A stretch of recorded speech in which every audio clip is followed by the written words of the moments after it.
vsak, ki pomaga sočloveku, nekako pravi dobro delo. Če pa je ta pomoč narejena takrat, ko so te ljudje pravzaprav življenjsko odvisni od to pomoči, je pa to še posebej plemenito dejanje.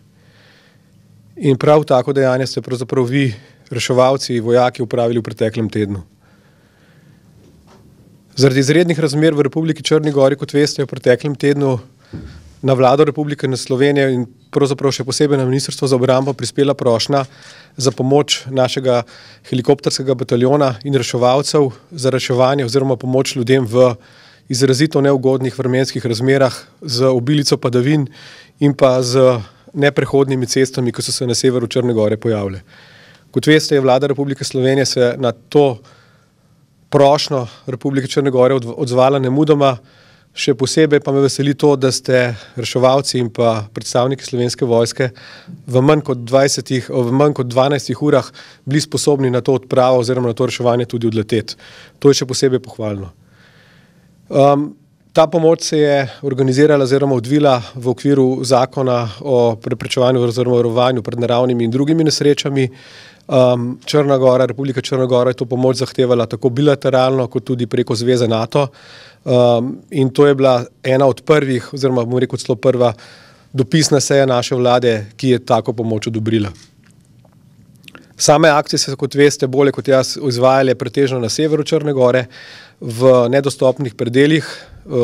Vaša dejavnost se je odvijala v okviru cirka 15 ur preletov. Pomagali ste več kot 80 ljudem, pripeljali ste skoraj 3 tone zdravil, hrane in drugih pomoči. Ta dela pa smo upravljali oziroma ste upravljali z helikopterjem Slovenske vojske Bell 412, pripadajočo opremo, reševalno opremo in drugimi sredstvi, ki so za tako reševanje potrebni.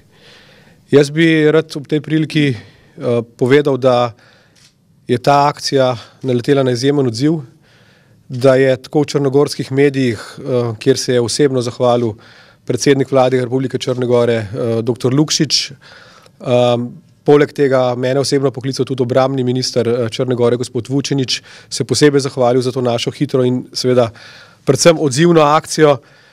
Akcija pa seveda odmevala tudi v okviru Zveze NATO, saj smo bili poleg Črne Gore, poleg Grčije, se opravičujem, prvi, ki smo se na tak odziv oziroma na to prošnjo odzvali. Posebej presunljivo se mi je zdelo poročilo, ki je govorilo o prevozu komaj nekaj dni starega otroka v Črnogorsko oziroma v Podgorico, v bolnišnico. Preveril sem oziroma bral sem tudi poročila o tem, kako so ostareli ljudje hoteli plačevati vaše storitve, kar je še posebej, bom rekel, tragično. Vsekakor pa je to, kar ste upravili, izjemnega pomena in moram reči, da ta vaša usposobljenost, ta vaše delo gotovo ne bilo tako, kolikor ne bi si nabrali izkušenj v naših slovenskih gorah, v delu in akcijah, ki jih upravljate na teritoriju Republike Slovenije. Jaz moram reči, da v tej priliki izražam tudi eno osebno izkušnjo. Jaz moram reči, da sem bil pred več kot 20 leti tudi deležen enega takega reševanja, ko sem nenamerno oziroma nenadejano mogel bivakirati tam na spodnjem rokavu, pa smo se naslednji dan srečno vozili z helikopterjem nazaj v dolino, kar je, bom rekel, ena izkušnja, ki še dodatno potrjuje pomembnost vaše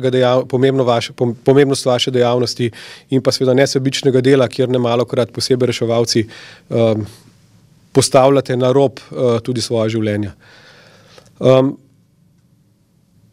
Glede na dejstvo, da živimo v realnem svetu, vam seveda po eni strani lahko želim, da bi bilo teh akcij tukaj pri nas kot tujini čim manj, glede na to, kot sem rekel, pa da živimo v realnem svetu, vam pa moram seveda zaželeti, da bi v teh akcijah, ki nedvomno bodo, bili čim bolj uspešni, predvsem pa, da bi vse stvari vedno potekale na visoki profesionalni ravni, varno za vas, tako kot za vas, kot tudi za same ponesrečence oziroma udeležence takih akcij. Jaz bi v tej priliki vam se še enkrat rad res v svojem osebnem imenu, v imenu ministrstva in pa seveda lahko rečem tudi v imenu slovenske vlade iskreno zahvalil. Mislim, da ste naredili res izjemno delo, ki ki je in bo seveda odmevalo tako pri nas kot v tujini. Še enkrat sem skupaj hvala lepa